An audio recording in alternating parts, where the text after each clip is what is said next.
Olá, meus amigos e minhas amigas, muito boa tarde. Estamos começando pela TV Santa Cecília, mais um ponto de vista nesta quinta-feira, 5 do mês de novembro, né? Faltando 10 dias para as eleições municipais no Brasil, em todo o Brasil, mais de 5 mil e poucos municípios aí, não é brincadeira, não é? Um trabalho muito difícil do TSE, né? Porque tem que organizar e dar conta de tudo isso aí com as urnas eletrônicas. E a gente falou tanto de urna eletrônica, muita gente criticou urnas eletrônicas e eu quero no programa de hoje falar sobre isso também. Por quê? Nós estamos assistindo, e todos nós estamos vivendo aí, as eleições americanas com Joe Biden e com o Trump. E nós estamos vendo a briga da maior nação do mundo, não é? Onde a democracia é verdadeiramente a maior democracia mundial, mas nós estamos vendo aí um sistema ainda arcaico, me parece, onde você conta votos 2, 3 dias, uma semana e se bobear 10, 15 dias depois das eleições. Complicado o sistema. E nós temos no Brasil aqui um sistema que muita gente acha que pode ser fraudado e que ele é instantâneo. Às 8, 9 da noite você já sabe quem é o presidente, quem é o governador, quem é o prefeito, quem é o vereador. Vamos falar sobre isso no programa de hoje, que eu recebo dois grandes amigos, não é? Duas figuras muito conhecidas e respeitadas. Meu querido Fernando Chagas, cientista político. Boa tarde, Fernando. Boa tarde, alô amigos, um abraço a todos, em especial aos nossos telespectadores. Só nesse início do programa, eu gostaria de fazer duas observações. Faça. Futebol, a gente ganha no campo, não no tapetão. Sim. Eleição, a gente ganha nas urnas, não na justiça. E, por outro lado, justiça se faz com o devido processo legal. Tem o nosso companheiro aqui de mesa que sabe muito bem disso. Mas não pode transformar vítima em réu, e réu em vítima. Eu acho que esses dois pontos são importantes para a gente discutir. Eu acho que eu dei o recado. Vamos falar sobre isso no programa. Também conosco aqui hoje, doutor Matheus Cury, advogado. Boa tarde, Matheus. Boa tarde, doutor Edmar, é um prazer estar aqui novamente. Um abraço ao Fernando Chagas, um grande amigo, o Marco Santana também, e a todos os telespectadores. Bom, só para a gente fazer mais uma vez aqui, me parece que nós estamos a cada dia caindo aí no caso mortes no Brasil por Covid. Graças a Deus a média morte tem diminuído. Nós queremos zerar, né? O sonho e o esforço de todos nós, as orações é para que zere. Mas não chegamos a isso, mas diminuímos muito. Hoje contamos com 161.170 mortos pelo Covid no Brasil. A média morte vem caindo bastante. Eu não sei se ele tem informações, mas se tiver ele pode dar aqui no começo do programa. Meu companheiro das tardes, jornalista Marcos Santana. Boa tarde, Marcos. Boa tarde, Otair. Boa tarde, amigos. Boa tarde a todos. Acho que não é uma boa tarde para o presidente Jair Bolsonaro, que ele tem pelo menos 3 más notícias. Primeiro, é a derrota iminente do seu parceiro, o Donald Trump, nos Estados Unidos. A segunda é que o Ministério Público denunciou o filho dele, Flávio Bolsonaro, no esquema das rachadinhas do Rio de Janeiro. E a terceira é que o Tribunal Superior Eleitoral liberou para julgamento aquele caso de que pode levar à cassação da chapa Jair Bolsonaro, Hamilton Mourão, por conta do uso de robôs na eleição de 2018. Então, o presidente Jair Bolsonaro está de cabeça quente, mas eu vou repetir as palavras que ele mesmo falou ontem, né? Bolsonaro, a esperança é a última que morre. E quero comentar você que nos acompanha, viu? Convidar você a participar também do programa, mandando sua pergunta, crítica, sugestão, pelo Facebook. Pontodevista.baixada ou então por e-mail, contato@pontodevista.tv.br. O programa pode ser acompanhado ao vivo pela internet, santaportal.com.br/tv. As edições anteriores do Ponto de Vista ficam disponíveis na internet também, no nosso canal no YouTube, na nossa página no Facebook. E você que acompanha a reprise às 20 horas, uma boa noite. Olha, como eu diria, eu tenho certeza que se ele estivesse aqui, está afastado, porque não pode apresentar programas de rádio e TV todo aquele que sai para a vida pública, sai uma disputa de uma cadeira, né, para o legislativo ou para o executivo, tanto faz aí, não é? o Edgar Buturão, que é o apresentador desse programa, se ele estivesse aqui, ele diria: Marcos, ainda não está sacramentada essa vitória do Biden, hein, Marcos? Você está colocando aí, ainda não está... Tem muita gente torcendo, eu acho que a mesa aqui, parte da mesa aqui, não sei se toda ela, né? Mas grande parte dessa mesa torce para o Biden, mas eu não sei se está sacramentado ainda, né? Mas eu não digo que seja questão de torcida, é uma questão de geopolítica. Se o Trump continuar, se o Trump vencer, e pode vencer, tem uma mínima possibilidade, mas existe a chance de vencer, claro. Nós praticamente estamos dependendo de 5 estados. Para ser mais realista, 4 estados. 3? Porque Carolina do Norte é do Trump. Estamos dependendo de 4 estados. O Trump precisa ganhar no mínimo 3, se não 4. E o Biden só precisa ganhar 1. Tendência... O Trump precisa ganhar os 4. Dependendo de uma situação... 3 daria? Daria, se ele pedisse a recontagem. Não. Sem recontar votos. E se a recontagem... Sem tapetão. Sem tapetão. Essa história, a não ser que o Jair já ensinou para ele. O Wisconsin, a diferença foi mínima, né? Porque se a diferença for estreita, ele tem uma possibilidade do tapetão. Só para completar o que você está falando, lá nos Estados Unidos tem uma lei que diz o seguinte: em alguns estados, varia de estado para estado, em alguns estados 1%, em outros estados 0,5% dá a recontagem. A recontagem de votos. Você pode pedir, não que seja obrigatória. Tivemos um exemplo. Se ninguém requerer, vai batido. Tivemos um exemplo disso, o Bush. Com Al Gore. Mas deixando isso de lado, o que eu vejo, a tendência hoje é do Biden ganhar. Hoje que eu digo até sexta-feira, né? Porque tem a Pensilvânia só acaba a contagem na sexta-feira. Se o Biden ganhar a Geórgia, que tem possibilidade de ganhar a Geórgia, ou ganhar a Nevada, o Biden é eleito presidente dos Estados Unidos sem essa bendita recontagem. Se o Biden ganhar, nós vamos ter um mundo mais em busca do diálogo. Nós vamos ter um mundo mais globalizado na economia, mais internacionalizado na política. Nós vamos ter uma outra maneira de dialogar com o mundo e diminuir os conflitos. Se ganhar o Trump vai dobrar a aposta. Vai ser contra a globalização, vai ser contra a política de organismos internacionais em discutir as questões mundiais de forma conjunta, principalmente a questão do meio ambiente. A questão do meio ambiente no Brasil, ela é fundamental para o Biden. Isso nós estávamos conversando até na entrada do programa. Se o Biden ganhar, o Biden não vai boicotar o Brasil. O Biden vai chamar a chancelaria brasileira e vai discutir com a chancelaria brasileira uma forma diferente de fazer política internacional e defender a Amazônia e o Pantanal. De uma forma geral, todo o meio ambiente. Não vai boicotar ninguém. Simplesmente o Biden vai com os Estados Unidos e com a Europa falar para as empresas: não comprem mais nada do Brasil até eles mudarem a política ambiental. Isso significa o quê? Atingir o agronegócio. Atingir o agronegócio, que é o único setor produtivo do país. E lucrativo, que está gerando a economia do Brasil. Se a economia do Brasil cresce 1,1%, é graças ao agronegócio.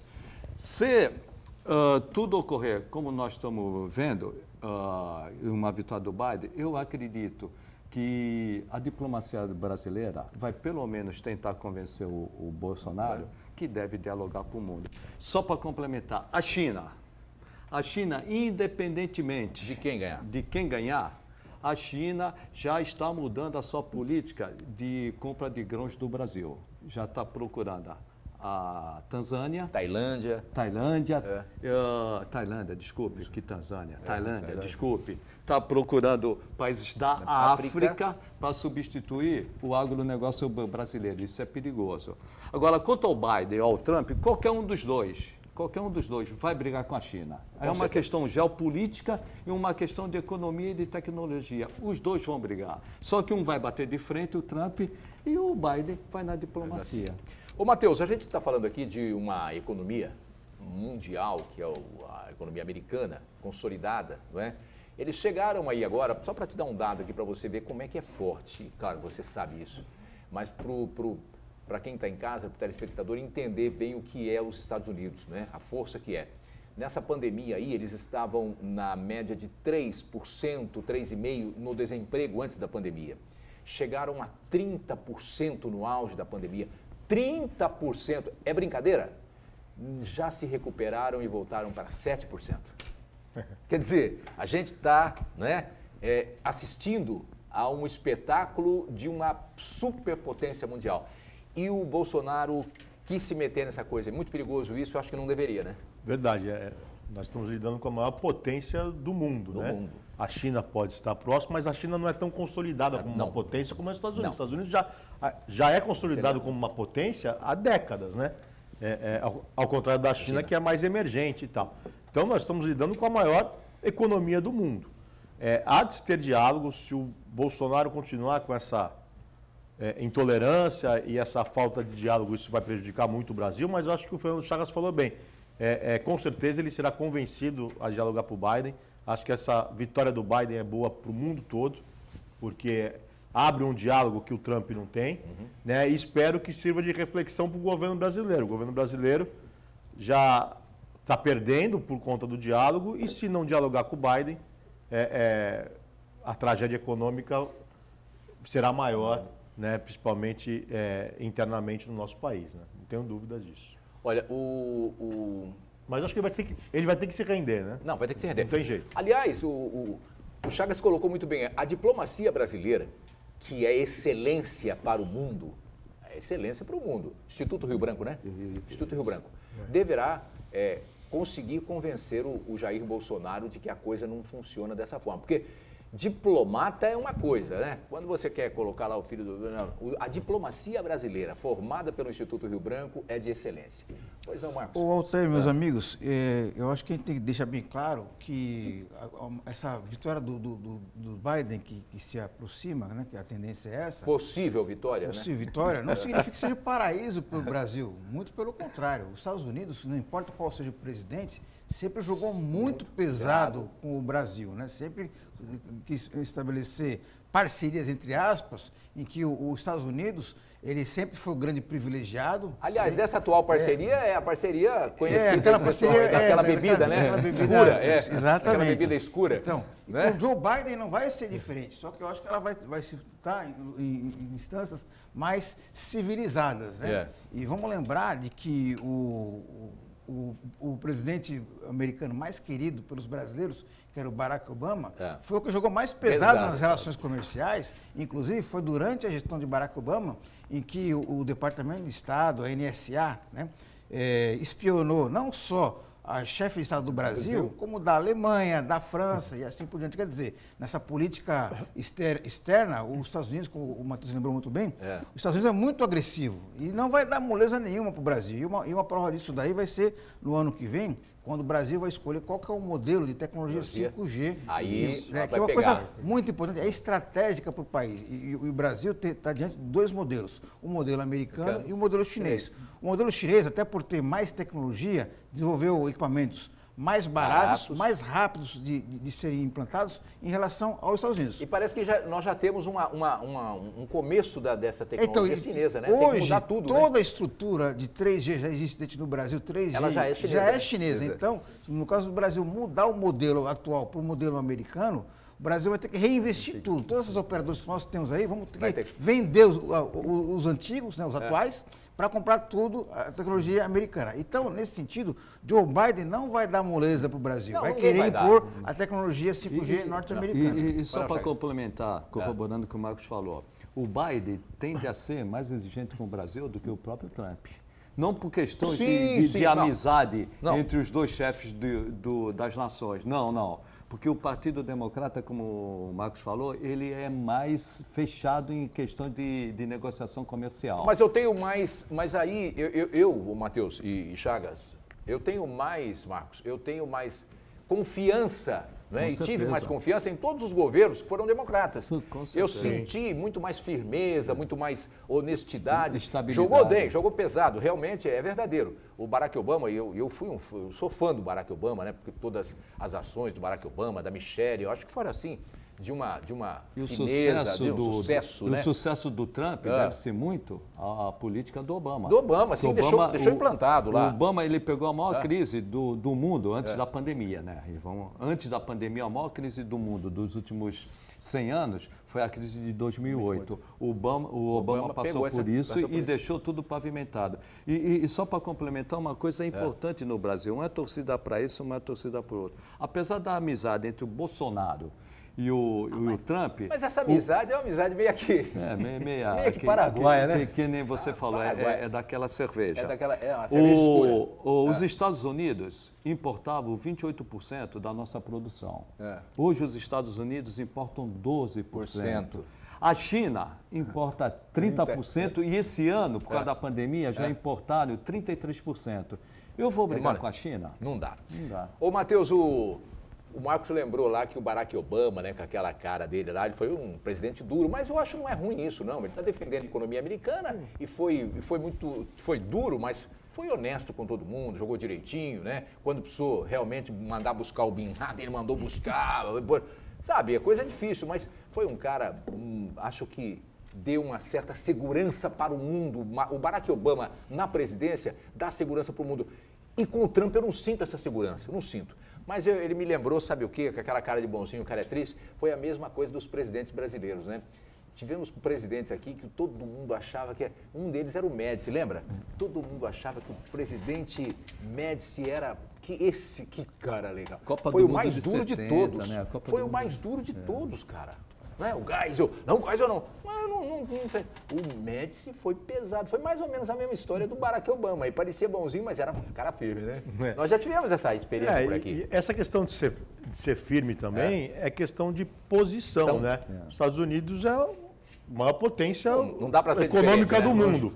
E quem tem o poder não pode ceder assim facilmente também nas negociações, né? Porque tem o poder, tem aquele poder de impor, lamentavelmente, né? É bom para quem tem o poder e ruim para quem... Mas toda negociação é assim, né? Agora, eu fico muito com medo. Cada dia ele amanhece de um jeito, de um clima... Ah, não, o Trump... Porque vai dar tiro não sei quem, vai... O Trump não dá. Eu acho que a própria sociedade americana percebeu isso, o mundo está percebendo isso, as bolsas de valores já reagiram com ascendência aí, com a probabilidade do Biden ganhar. Por quê? Porque o Trump, assim como o Bolsonaro, são líderes não confiáveis. Agora, né? Tem uma coisa importante aí que nós precisamos lembrar aqui, talvez não dê para falar nesse intervalo, vocês podem falar no próximo intervalo, mas vamos falando sobre até e para o intervalo a gente vai falando sobre isso. O Chagas me lembrou que num programa lá atrás, eu não me lembrava mais disso, o Iberê, nosso querido e saudoso já, querido Iberê Cirna, colocou: tomem cuidado com a direita, isso, com o crescimento... A nova direita. Com a nova direita, com o crescimento da nova direita. O que a gente sabe que nos Estados Unidos o partido de direita é muito forte, né? O nacionalismo americano é muito arraigado e tal. Mas com o Trump, isso virou um estopim.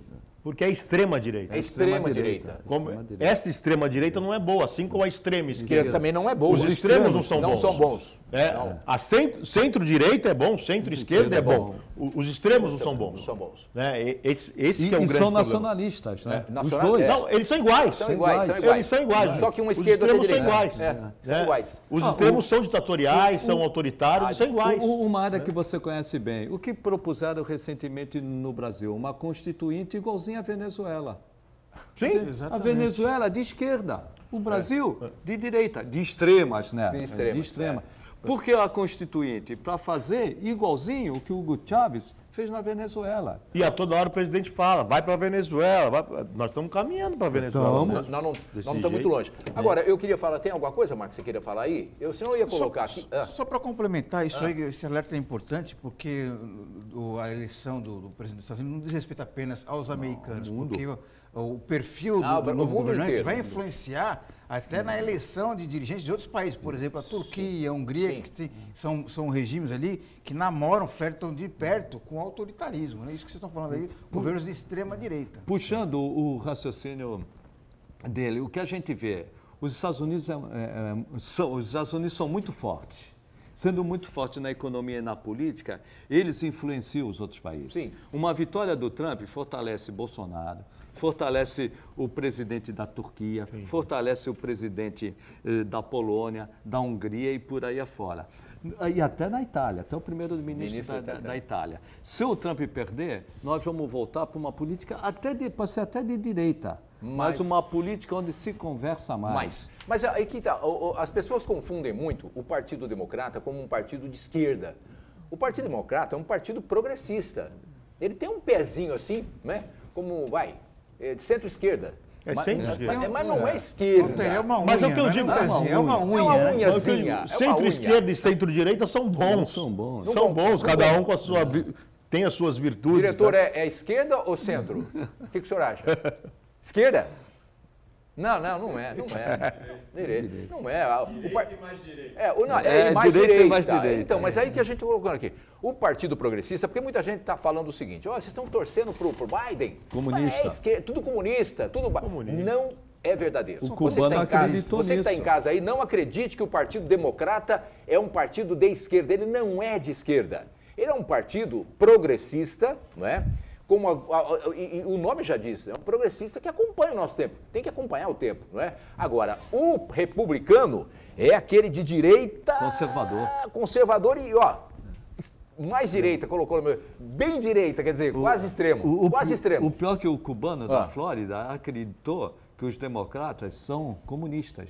Tanto é que ele ganhou na Flórida. É verdade. O Trump ganhou na Flórida. Agora, deixa eu falar aqui, eu queria falar antes do intervalo o seguinte, o sistema brasileiro, você confia nele? É o sistema das urnas eletrônicas? Eu acho o seguinte, a princípio eu confio. Confio. Né? Algumas pessoas que Não, entendem... a gente ouve as bobagens. Algumas pessoas que entendem de informática, de TI, etc., dizem que as urnas podem ser manipuladas, né? Podem ser fraudadas. Tudo bem, eu não tenho expertise para falar sobre isso. Mas nós nunca pegamos um caso... Exatamente, é aí que eu ia chegar. É aí que eu ia chegar. Não se tem notícias de nenhum caso de fraude e não se comprovadamente. Não se tem sequer impugnações das eleições. Sobre isso. Né? Só o Bolsonaro, por incrível que pareça, é que contestou a eleição dele mesmo. Ele não impugnou, mas ele contestou a eleição dele mesmo. Permite, eu vou concordar com o Jair Bolsonaro num ponto. Que o Jair Bolsonaro, eu acho que uma coisa que realmente falta no nosso sistema, eu acho que é eficiente, como o Matheus lembrou que não existiu nenhuma prova de fraude, apenas suspeitas, teorias da conspiração, mas o que eu acho que poderia ser aperfeiçoado é ter sim aquele voto impresso para fazer uma conferência depois. Mas aí, isso, eu sabia que você ia chegar aí, eu sabia. Por mais que fale que vai aumentar o custo. É um aprimoramento. O eleitor vê na hora daquele votou ali, opa, esse aqui é o meu voto mesmo. Vai lá, ele dobra e ele coloca no. Aí depois, uma semana depois, faz essa checagem. Se eu conheço de eleição e eu conheço um pouco, não conheço muito, mas conheço um pouco. Sabe o que viraria isso aí? Chamado o boca de urna comprovadamente. Olha, quem tinha dinheiro ia se eleger. Sabe por quê? Porque se o cara tem a comprovação do voto dele, meu voto está aqui. O voto comprovado ia valer quanto? Não, mas depositaria na urna no momento. Não o recibo. Não o recibo. Porque pediram aquele recibo. Lembra que pediram? Não, tem que ter o recibo para depois o cara... Aí não dá. Aí não dá. Mas esse que você está falando, se tiver alguma impugnação, né? Se houver alguma impugnação, tem lá como conferir. Mas, gente, veja só, se tiver fraude, mesmo que você coloque o... Eu defendo. Se alguém tem alguma coisa a contestar, faz a impugnação. Eu também acho. Exatamente. Não se tem notícias de impugnações de urna eletrônica? Agora, pelo menos nada concreto. Agora vejam vocês. Apesar que vai ocorrer isso em 2022. Nós estamos falando... perder. Sim. Nós estamos falando da maior democracia do mundo, não é? E que pode durar uma semana, 15 dias, e o Brasil tem escola para poder importar as urnas eletrônicas. Quer dizer, acho que está na hora de mudar. E tem aquele sistema lá, né, do colégio eleitoral. Às vezes o cara tem mais votos, que foi o caso da Hillary Clinton, com 3 milhões de votos a mais que o Trump. O Trump foi o presidente, porque o que vale lá é o colégio eleitoral. É um sistema confuso. É um sistema confuso demais. Acho que está na hora de mudar isso. Bom, vou fazer um intervalo. Antes disso, eu quero chamar a atenção de vocês que hoje, aqui na TV Santa Cecília, como acontecendo em todas as terças e quintas-feiras, os debates, né, dos prefeituráveis de toda a região metropolitana da Baixada Santista. Hoje é a vez da cidade de São Vicente. Os candidatos à Prefeitura de São Vicente, e olha que é uma eleição super disputada. Acho que na região não teremos uma disputa tão acirrada quanto essa da cidade de São Vicente. Então, 3 candidatos, nós temos mais que 3 candidatos, mas tem 3 candidatos que, segundo as pesquisas, estão numericamente empatados aí, né, um pouco mais, um pouco menos, mas todos no mesmo patamar. Então, hoje a TV Santa Cecília, mais uma vez, com o Irineu e com toda a equipe de jornalismo da TV Santa Cecília, nós estaremos aqui vendo, podendo assistir, todos nós, os debates da cidade de São Vicente, a Prefeitura Municipal desse ano. Tá bom? E vamos para o intervalo, depois a gente volta. De volta no ponto de vista desta quinta-feira, né? Eu só queria colocar aqui que, mais uma vez, o convite para todos vocês aqui. Hoje, então, quinta-feira, os prefeituráveis de São Vicente estarão num grande debate aqui na TV Santa Cecília. Coordenação do Marcos Bianchi, tá? Cumprimentar o Marcos aqui, porque isso dá um trabalho muito grande e o Marcos vem, né? O Marcos Bianchi, o coordenador geral da TV Santa Cecília, vem tendo esse trabalho e fazendo esse trabalho, aliás, memorável trabalho aqui para a democracia brasileira. Parabéns, Marcos Bianchi, parabéns, Irineu, e todos da redação, todos da equipe de jornalismo. Deixa eu só perguntar uma coisa aqui, aproveitar o Marcos Cury. Ontem nós falamos aqui sobre aquele fato que aconteceu lá em Santa Catarina, mais propriamente na belíssima, né? Cidade Luz, né? Cidade Luz, né? Florianópolis, né? Que tem aquela ponte maravilhosa, quem já passou pela ponte, Hercílio Luz. Olha, rapaz, uma das coisas mais bonitas, né, que a gente pode encontrar. É uma das cidades mais belas do Brasil. E nós tivemos um caso que aconteceu no meio do ano e teve agora o julgamento há pouco tempo. E ontem nós falamos sobre esse julgamento aqui, porque o Intercept Brasil conseguiu as imagens dessa audiência que foi feita através da internet, né? E divulgou isso. E aí, houve um bate-boca entre o advogado, a menina, o juiz, quer dizer, todo mundo ali, me parece que todo mundo errou um pouco. E todo mundo está colocando aí como estupro culposo, como é que pode negócio de estupro culposo? Nós falamos ontem sobre isso aqui, né? Mas eu não cheguei a uma conclusão. Então, o Matheus Cury, que é advogado criminalista, vou perguntar, que história é essa? O que é um estupro culposo? Como é que funciona isso, Matheus? Houve imperícia, houve imperícia, o cara não soube fazer. Como é que é isso, Matheus? Estupro culposo? Bom, são duas questões a serem analisadas. Tá, eu sei que é uma pergunta difícil, mas é o meu papel. Não, sim, mas não é. Acho que é compreensível. São duas questões diferentes. Uma coisa é a sentença, outra coisa é o tratamento da vítima em audiência, que fique bem claro. Tá? Eu li a sentença atentamente, mais de 50 laudas. Opa, juiz, então perguntei para a pessoa certa. Da terceira vara criminal de Florianópolis. Na verdade, em momento algum ele fala em estupro culposo. Na verdade, o estupro ele é punido só na modalidade dolosa. Não existe previsão de punição de estupro por culpa, né? Que é negligência, imprudência e imperícia, evidentemente. Né? Mas existe uma regra no Código Penal que é o erro do tipo. O erro do tipo ele exclui o dolo. Ele está no artigo 20 do Código Penal. O que diz o artigo 20 do Código Penal? Que o erro sobre elemento constitutivo do tipo legal exclui o dolo. Mas responde o agente por culpa se houver a previsão legal, se existir o crime culposo. Então, foi isso que o juiz quis dizer e foi isso que o juiz aplicou no caso concreto. Ele entendeu que o acusado estava cobertado pelo erro de tipo porque não tinha como saber, ou pelo menos não se demonstrou isso no processo, de que ela estava embriagada ou dopada a ponto de não ter discernimento do que estava fazendo. Que era o estupro de vulnerável. Ele estava sendo acusado de manter relações sexuais com alguém que não tinha condições. Não tinha condições. Dopada, vai. Seria dopada. E isso não ficou demonstrado no processo, com filmagens, testemunhas, comanda de consumo de álcool, etc. Não ficou demonstrado que ela estava inconsciente. E o juiz, então, expôs uma sentença que ele provavelmente estava cobertado pelo erro de tipo porque não sabia da condição dela e não tinha como saber. Quer dizer, ele se enganou. Se enganou. Pois é. Exatamente. Aí, Só a palavra dela não vale. só a palavra dela... Não vale. Tem força, peso. mas desde que tenha outros elementos. A palavra dela tem mais força que a dele, nesses casos. Sim. Mas desde que tenha outros elementos que possam... Mas, Cury, só no caso de uma relação dessa, entre 4 paredes, uma cama e 2 pessoas, não tem testemunha, qual é a prova? A jurisprudência tem entendido que a palavra da vítima, ela prevalece, mas desde que não tenha outros elementos que contestem a palavra da vítima. E agora, fica complicado a gente fazer uma análise do processo, porque nós não conhecemos as provas que foram produzidas, né? O que eu estou querendo dizer é que a sentença não é nenhum absurdo. Tá. A sentença está baseada Quer dizer, não existiu, em fundamento legal. Tá, então não existiu essa coisa de foi um estupro culposo. Não foi isso. O que o juiz diz é que ele está acobertado pelo erro de tipo, pelas provas que foram produzidas, e como não existe previsão de estupro por culpa, que ele deve ser absolvido, que é o que diz a lei. Né? Então, não tem essa. Não foi inventado dizer, estupro culposo. houve uma distorção na internet dos fatos. Perfeito. Houve uma distorção. Algum jornalista leigo que leu aquela... Ou mal intencionado. Na verdade,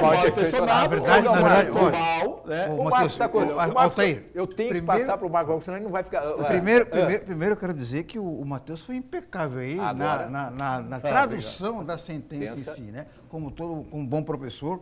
Ele foi impecável aí, mostrou exatamente... E olha que nós não colocamos na pauta. Traduziu para nós leigos o que exatamente consta nos autos.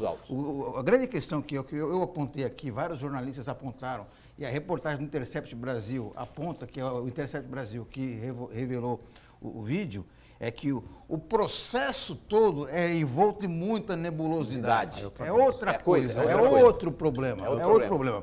O delegado foi trocado várias vezes, o promotor que instruiu todo o processo, que juntou todas as provas, foi trocado por esse promotor que teve aquela... Que pediu absolvição, né? Que pediu absolvição. Várias provas materiais não foram juntadas ao processo. Por exemplo, exemplo disso daí, o exame toxicológico que diz que a vítima não estava dopada, na verdade, o laudo ele não diz, ele é não conclusivo. Não conclusivo. Por quê? Porque demorou 3 meses para ser feito, porque não tinha o reagente químico na polícia de Santa Catarina. Aí é brincadeira, então, quer dizer, o laudo falou assim, não dá para saber se ela estava ou não estava. Como é que foi baseada a acusação? Vários depoimentos. Eu repeti, que eu falei ontem, vou repetir hoje. Havia esperma do homem dentro da moça, na roupa da moça, no ambiente onde se ocasionou o crime, havia provas testemunhas de várias pessoas. Mas acho que não houve contestação de que houve uma conjunção carnal. Mas qual que é a questão aí? Que ele falou assim, olha, eu não tinha condição de saber que ela estava doidona, que ela estava fora de consciência, né? Quando várias testemunhas disseram o contrário. Então, aí está em defesa do jornalista que escreveu a matéria, ele usou o termo culposo para modo didático explicar o que o promotor colocou ali na sua manifestação. Mas deixa eu fazer uma pergunta logicamente, para você. Em nenhum momento, mas deixa claro isso, a reportagem deixa claro isso, em nenhum momento estava escrito literalmente na sentença, isso não estava.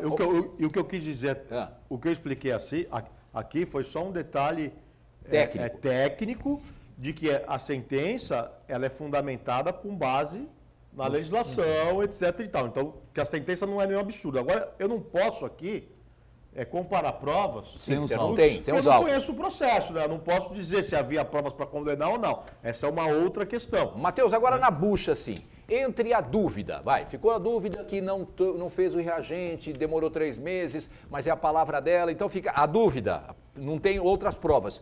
Na dúvida, a dúvida deve ser interpretada sempre em favor do réu. Do réu. Pro réu. É o princípio da presunção de inocência. Mesmo quando a vítima pro réu. É o princípio constitucional da presunção de inocência. Se existe dúvida do julgador, ela tem que ser pro réu. Né? Nem sempre isso acontece. Mas esse é um princípio constitucional da lei. Cury, mas agora uma questão que muita gente tem perguntado.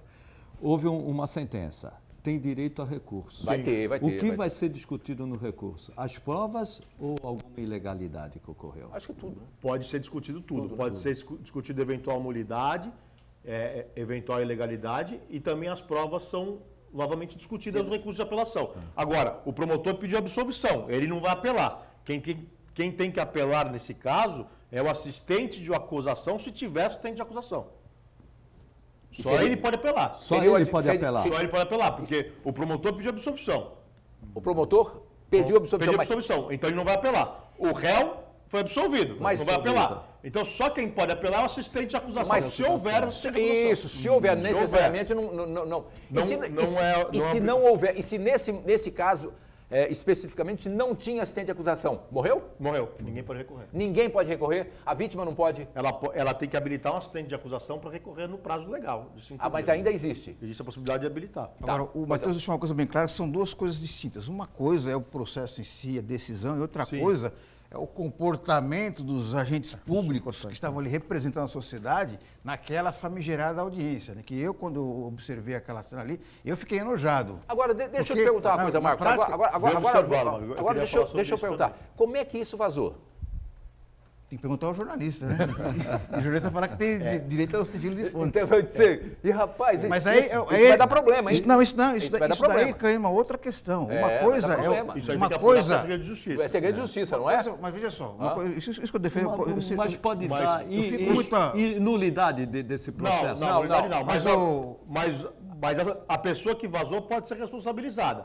E com certeza quem vazou é protagonista do processo. Eu estou dizendo, ou funcionário do cartório. Do cartório. Agora, do cartório é protagonista do processo. Não tem como, né? Não tem como ser diferente. Uma coisa que eu, como jornalista, fico muito à vontade de dizer, eu acho que falo por muitos jornalistas, que uma coisa é a questão legal de um processo de justiça. Outra coisa é quando o jornalista, quando ele tem a sua responsabilidade social de informar a sociedade, ele considerar que aquela informação que chegou a ele é de interesse público e merece ser repercutida, ele não só pode, mas ele tem como obrigação... O que você está dizendo aí é que, nesse caso, o jornalista que vazou isso achou que era mais importante vazar do que seguir a lei. Senão, não estaríamos hoje aqui debatendo essa questão. Com certeza, mas... É uma coisa muito importante. O jornalista não tem culpa, ele tem o sigilo da fonte. Ao contrário, o jornalista vazou, aí que está cumprindo a sua missão.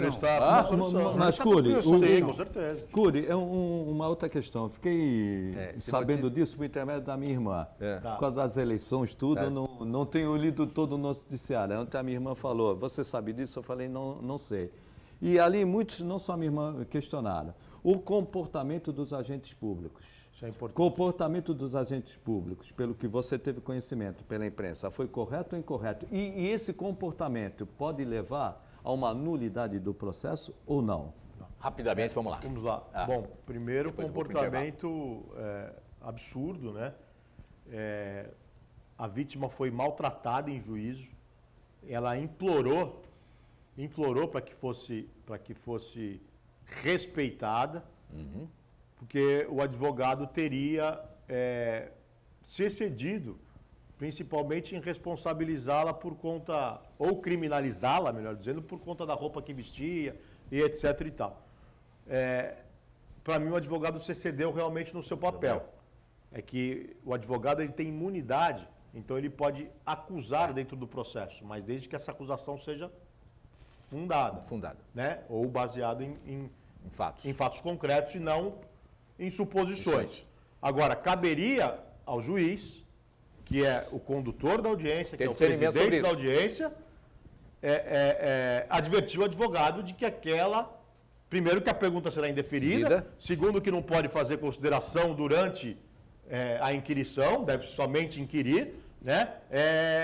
Enfim, deveria o magistrado ter feito isso e deveria o promotor de justiça também ter alertado o magistrado para que isso ocorresse, porque o promotor também é fiscal da lei. Então, tanto o juiz como o promotor devem ser, pelo menos a conduta deve ser verificadas pelos Conselhos Nacional de Justiça e Conselho Nacional do Ministério Público, porque realmente foi uma situação que deu nojo, como disse o Marcos Santana, uma situação vexatória, indigna para a vítima, porque... Expôs a vítima. Expôs a vítima, ao contrário, é claro que em processos dessa natureza, o juiz deve ter um cuidado no tratamento com a vítima, para que não piore ainda a situação. Os traumas, para que não a exponha, porque isso desestimula realmente as pessoas a procurarem a justiça, o que é absolutamente lamentável. Isso aí é reprovável. Isso aí é reprovável. O Matheus Cury quis dizer isso aí como um acidente de avião. Foi uma sucessão de erros que causou tudo isso. Uma sucessão de erros. Olha, eu vou para o intervalo, antes, porém, quero dizer o seguinte, a gente pode até falar sobre isso se vocês quiserem. O Tribunal Especial Misto decidiu, nesta quinta-feira, prosseguir, atenção, com o processo de impeachment do governador do Rio de Janeiro, Wilson Witzel. Me parece que realmente a coisa ficou feia. Eu ia dizer outra coisa aqui que agora corretamente não posso mais dizer. A coisa está feia para o Witzel. Eu acho que ele rodou. Eu acho que vai rodar, não tem erro. Vamos para o intervalo e a gente volta já. Olha, gente, estou agoniado aqui também, como todo o Brasil, como todo mundo e a mesa aqui, com essa eleição Trump e Biden. Porque em alguns sites você tem aí um número, me passa aqui o diretor do programa, 253 para o Biden e o Trump nesse site 253 e o Trump com quanto? 264. Não, 264? Não, o Biden 264. Não, 264... Não, milhões de eleitores. Não. O que eu estou vendo, o site que eu estou vendo é o seguinte, 264 e 114, né? 264 para o Biden, 114 para o Trump. 214, me desculpe. Mas em outros sites, esse número 264 cai para 253. E a 214, que é a Associated Press. Que faz a Associated Press, é o que eu estou seguindo aqui. Falta 6, então, Nevada, me passaram aqui que Nevada... O Biden está vencendo por uma diferença de 8 mil votos, faltam 25% para terminar. E Nevada tem 6 delegados. Ganhando em Nevada, se o Biden ganhar Nevada, 264 com 6, 270, acabou a eleição. Aí tem um ponto importante. Fácil assim, né? Aí tem um ponto importante. Você viu como eu resolvo o problema, minha amiga? Meu amigo? É fácil. Aí tem um ponto importante. Aí é estratégico. O Trump, ele não contestou a votação de Nevada. Se ele não contestou a votação de Nevada, ele tem certeza que vai virar em Nevada. Ele contestou Geórgia, porque é uma tendência do Biden mudar esse resultado no finalzinho da eleição. Então, isso é um ponto... E lá eles monitoram muito bem. Por um lado, tem essa perspectiva do Trump ainda levar Nevada. Mas essa mesma perspectiva ele não tem em relação à Geórgia. E o Biden, de uma forma geral, ele acredita, aí deixaria para sexta-feira, que o Biden ganha na Pensilvânia. Aí essa agonia nós vamos levar até sexta-feira. Agora, o Matheus, eu falar aqui na economia é a maior economia do mundo, mas também na maior democracia do mundo. O Trump está pedindo para parar a recontagem de votos, daqueles votos que chegaram depois do término das eleições. E isso não é proibido nos Estados Unidos. Me parece que até 3 dias depois da eleição pode-se chegar e contar esses votos. Ele vai entrar com um pedido aí. E a Suprema Corte só é acionada quando realmente os estados fazem a petição, aquela coisa toda. Você acredita nisso? Não. Sinceramente, não acredito. Ele pode até nesse tentar, tapetão, é o tapetão, mas né? Esse tapetão muito difícil, principalmente nas eleições americanas, que... já são assim conhecidas, né? Existem essas regras diferenciadas. O voto pode chegar 3 dias depois, etc. e tal.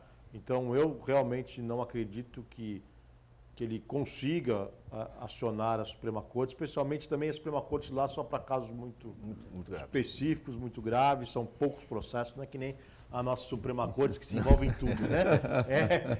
Lá a Suprema Corte eliminar para cá, eliminar para lá. Agora, não pode esquecer que a Suprema Corte lá tem 6 juízes, né, que são republicanos, conservadores, vamos colocar republicanos e conservadores, isso, né? E 3 que são democratas, aqueles que são progressistas, vai lá. Então é 6-3, se for para lá, a coisa fica feia. Mas eu não acredito numa vitória em Tapetão. Que chegue lá, acho que chega. A democracia americana é muito consolidada para ter vitória em Tapetão. Não, aí seria, para a democracia mundial, seria um verdadeiro desastre. Agora, tem uma jurisprudência no caso do Al Gore, quando o Al Gore impugnou a votação da Flórida em relação ao Bush, o judiciário da Flórida decidiu que isso não é uma questão judiciária, mas uma questão legislativa. O legislativo que teria que decidir. E o legislativo lá entendeu que a questão já foi decidida na apuração dos votos. E o Al Gore não recorreu para a Corte Suprema, admitiu a derrota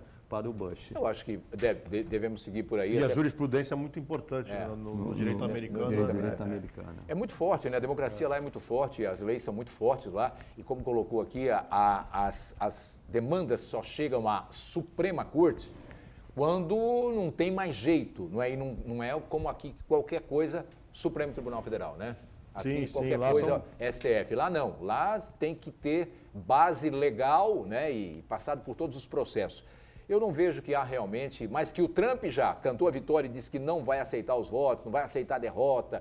É esse tipo de arrombo que nos causa medo no Trump. Esse é o tipo de presidente americano, da maior economia do mundo, a maior potência do mundo. Não é só economia, não. Vamos falar potência. A maior potência do mundo, a potência americana. Um cara como o Trump, gente, ele é meio fora da casinha. Os extremos são antidemocráticos. É o que nós falávamos aqui no início do programa. A extrema esquerda e a extrema direita são antidemocráticas. Mas olha que ponto isso é um papel antidemocrático. Olha a que ponto nós chegamos. A democracia mais forte do mundo, ela está hoje sob ataque. Por quê? Porque uma pessoa que não é do meio político foi fazer política por questões, várias questões, ganhou a eleição dos Estados Unidos. E tenta se manter no poder, abalando o que é de mais sagrado no mundo da política, que é a democracia, e a maior democracia do mundo. Aí, eu repito, não é questão de torcer contra ou torcer a favor. Nós torcemos pela democracia. Uma vitória do Trump, o mundo, de uma forma geral, vai sofrer um abalo na democracia. No Estado liberal, no Estado democrático. Do Trump. É isso. Do Trump. É um divisor de águas hoje. A vitória do Trump ou a vitória do Biden. Vai servir de exemplo para o resto do mundo, inclusive para o Brasil. Bom, eu estou recebendo aqui que lá na Geórgia, 99% dos votos já apurados, o Trump está vencendo por uma margem de 14 mil votos. É uma margem muito pequena, né? 14 mil votos, eu não sei o que representa 1% da Geórgia, mas é pouco, né? As diferenças, olha, vai ser realmente a eleição mais disputada de todos os tempos nos Estados Unidos. Já ultrapassou, né? Esse velhinho que chegou aí, os caras, mas esse velhinho é muito paradinho, ele já fez mais de 70 milhões de votos, já ganhou do Obama. Já ganhou do Obama. O Obama fez 69 milhões, ele passou dos 70, vai ultrapassar os 70, quer dizer... O velhinho gago. O velhinho gago. Então, não menosprezem o velhinho gago, porque o velhinho gago sabe das coisas e fez aí uma referência ao Brasil. Olha, nós vamos conversar depois disso. E acho importante também, tem que conversar. Agora, por outro lado, Altair, não sei se ainda dá tempo, discutir as pesquisas. As pesquisas da América do Norte falharam mais uma vez. Mais uma vez, né? Mais uma vez, parece que eles não conhecem o território americano. Mudaram o método, mas os erros continuaram os mesmos, independentemente de quem ganha. De quem ganha, mas disseram que o Biden ganharia por uma margem de 13% a 14%, quer dizer... Já não é mais. Já não é mais. Não, se ganhar, quem ganhar vai ganhar por uma margem de pouco, pode 2%, ser 3%. Até 270 votos. Né? 200 e poucos votos. Agora, o que eu vi hoje, ô Marcos, não sei se você viu a notícia, é de que a chanceler alemã, ela tem a preferência e abriu o voto aí para o Biden. Hoje isso, né? Outros países da Europa também têm aí a sua predileção pelo Biden, alguma coisa pelo Trump, muito pouco e tal. Aí do Irã, o Irã se pronunciou. Falou, qualquer um que vier para nós é inimigo, não tem essa...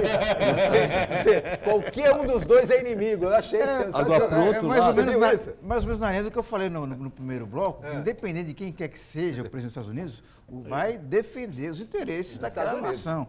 Agora, dá para entender o espírito da declaração da Angela Merkel, porque ela entende que o Biden é mais civilizado do que o Donald Trump. Dá para estabelecer um diálogo. Agora, diferentemente do Donald Trump, que é um completo lunático e acaba inspirando outros líderes mundiais também a ter esse comportamento irascível. Agora, explica para mim, aí vocês podem explicar para mim, que se a Rússia também se manifestou dizendo que ela também entende que está havendo aí um roubo na eleição americana para o Biden. Ela está ao lado do Trump. E agora? Isso que eu ia falar, Para a Rússia, e para a China... É o Trump. É o Trump. Para a China é o ideal. A China, nesses 4 anos, só cresceu. Só cresceu. E ao contrário, os Estados Unidos sempre quiseram ser um país hegemônico. E o Trump faz o contrário, ele quer se fechar, abre espaço para a China. Mais do que a Rússia, quem torce por uma vitória do Trump é a China. É tudo que a China quer. E a Rússia, logicamente, todo líder autoritário quer ao seu lado um líder autoritário, que é o Trump. Eu só queria saber qual é a opinião daquele coreaninho lá, o cabelinho cortado. Trump também. É Trump também? Trump. Ele é amigo do Trump, não? Também. Eu ia falar chinesinho, não é chinesinho, é aquilo lá nem japonesinho. Muita gente fala que é japonesinho, não é japonês. Ele é coreano, é norte-coreano. Norte-coreano. Rocketman. Como é o norte-coreano, como é que é o nome dele? Shin Chong-chung, né? Eu não sei o nome do coreaninho lá, já esqueci, mas faz tempo que ele não aparece, né? Ele tá escondidinho. Dizem que ele está doente, né? Tá doente? Também deve ser de tanta maldade, né? Tanta maldade ali. Quem conhece, ninguém conhece profundamente a Coreia do Norte, mas especialistas que conhecem um pouco da política coreana, norte-coreana, e alguns jornalistas que adentraram disseram que é um país em frangalhos, é uma fome profunda, faz do seu povo um povo escravo. Quer dizer, e bem do lado ali, o sul-coreano com toda... Kim Jong-un. O Kim Jong-un. E do lado ali nós temos a Coreia do Sul, não é? Que é de uma pujança, tecnologia, vendas, quer dizer, tudo para o mundo, né? Educação, né? A educação. A educação do coreano que fez a Coreia do Sul se tornar essa potência. Aliás, né, não só pegando a Coreia, mas pegando a Coreia, o Japão e a Alemanha, que saíram destroçados das guerras e tiveram não um plano de governo, mas um plano de Estado para a educação. Isso. E lá nesses países, educação é plano de Estado e não de governo. Veja o que virou a Alemanha, a Coreia do Sul e o Japão. Pronto, não precisa dizer mais nada. Nós aqui no Brasil precisamos aprender um pouco disso. Quem sabe a gente possa fazer um plano também de Estado aqui, porque sai o Michel Temer, entra o Bolsonaro, sai o Bolsonaro, sai o Lula e a Dilma. Cada um mexe na educação, um não sei, para lá, outro para cá, e nós estamos em frangalhos com a nossa educação brasileira. Então, e só para corroborar com a manifestação, rapidamente, em 67, 68, o Brasil e a Coreia cresciam 8% do PIB, 67, 68. Nós estamos em 2020, o Brasil cresce 1,1%, a Coreia cresce 3, 4% constantemente. Olha a diferença. O que fez disso, do Brasil e da Coreia, serem tão diferentes depois? A educação. Matheus Cury, meu querido amigo, um prazer revê-lo, um prazer sempre estar aqui contigo. Muito obrigado pela sua presença, viu? Altair, e pela aula que você deu aqui, que eu peguei você de calça curta, nós não combinamos nada, viu, em casa, não teve... Aqui é sem pauta, a gente vem sem pauta. Mas eu pedi desculpa primeiro, vou fazer uma pergunta e tal, e ele manda aí, pô, professor. Obrigado mais uma vez, viu? Eu que agradeço, Altair, é sempre um prazer estar aqui.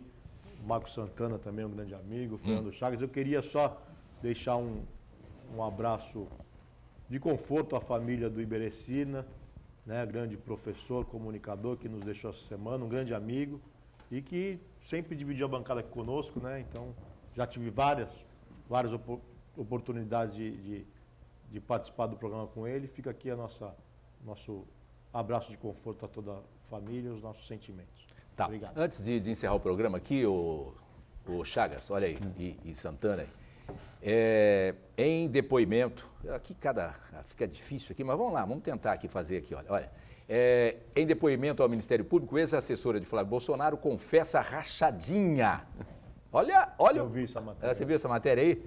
De valores para Queiroz. E a entrega de valores para Queiroz. Até a restituição do imposto de renda. Oi? Diz que ela repassava até 90% do salário dela para o Queiroz. 90%? Até a restituição do imposto de renda também. Bom, você deu aí no início do programa, além disso aqui agora, para encerrar o programa, você disse que o Ministério Público aceitou, então?